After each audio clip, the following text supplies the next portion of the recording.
현존하는 최고의 역사학자 중 하나인 하버드 대학교의 닐 포글슨 교수는 몇 년 전 문명 Civilization이라는 베스트셀러를 냈습니다.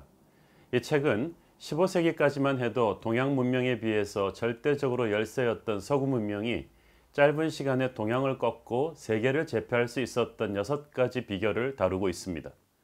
첫째는 경쟁입니다. 중세 제국의 중앙 집권제가 와해되면서 작은 도시 국가들과 기업, 개인들 간의 치열한 경쟁 체제가 서구 유럽의 발전을 가져왔습니다. 둘째는 17세기 이후 수학과 천문학, 물리, 화학, 생물학에 걸친 서양의 엄청난 과학 기술 발전을 말합니다.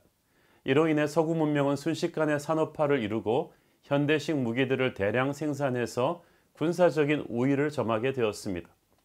셋째는 개인 재선권을 보장해주고 서로 간의 이해가 충돌할 때 그것을 합리적으로 중재해주는 법체제, 그리고 개인 재산 소유주들이 이끌고 나가는 민주공화 정치 시스템입니다.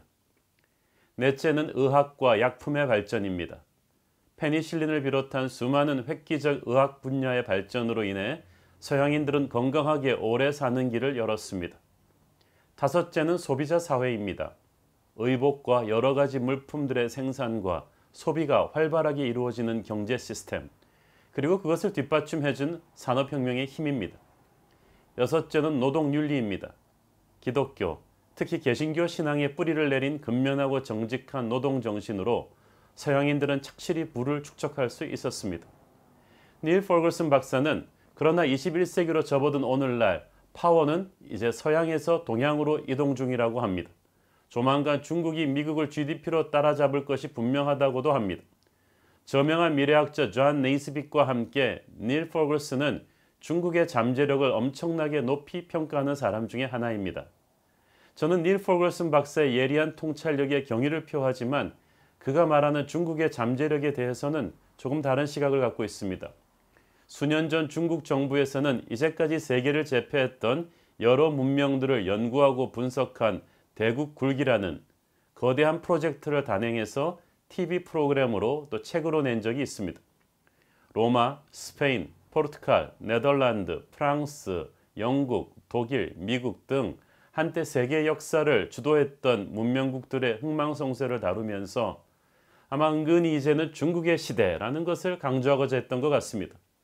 그런데 이 과정에서 중국 연구팀을 좀 당황하게 했던 것은 이들 강한 제국들을 만든 핵심 비결이 바로 근면하고 정직한 정신문명이었고 그 뿌리가 바로 기독교였다는 사실입니다. 그래서 중국 정부는 그 후 기독교에 대해 아주 심도 깊은 연구를 해오고 있다고 알고 있습니다. 이것은 중국이 단순히 서방 국가들을 따라잡기 위해서만은 아닙니다. 중국은 문화 대혁명 이후 유교 사상을 포함한 선조들이 남겨놓은 빛나는 사상과 문화를 대부분 잃어버렸습니다. 그런데 경제 개방을 하게 되면서 돈의 맛을 보게 되자 중국인들은 돈이 되는 일이라면 수단 방법을 가리지 않는 무서운 사람들이 됐습니다. 중국 정부가 아무리 무섭게 단속을 해도 쏟아져 나오는 짝퉁 상품들을 막을 길이 없고 관리들의 부정부패를 막을 길이 없습니다. 중국 지도층들은 민중을 선동해서 기존 권위체제를 흔드는 파룬궁 같은 종교는 경계합니다. 하지만 또 한편으로는 이 중국인들의 허물어진 도덕성과 정신문화를 메꿀 어떤 것을 원하고 있습니다. 그렇지만 19세기 성경을 갖다 주면서 동시에 다른 한쪽으로는 아편을 가져온 영국인들의 선교에서 중국이 받은 상처가 큽니다. 그래서 중국에 선교하려면 돈을 보내고 교회 건물을 지어 올리는 식의 물량주의 선교가 아닌 정말 기독교를 통해 나라가 정직하고 깨끗해질 수 있다는 것을 인식시켜줘야 합니다. 중국이 부강한 나라이면서 도덕적으로 존경받는 나라가 될 때 바로 그것이 북한의 문을 여는데 지대한 영향력을 미치지 않겠는가 기대해 봅니다.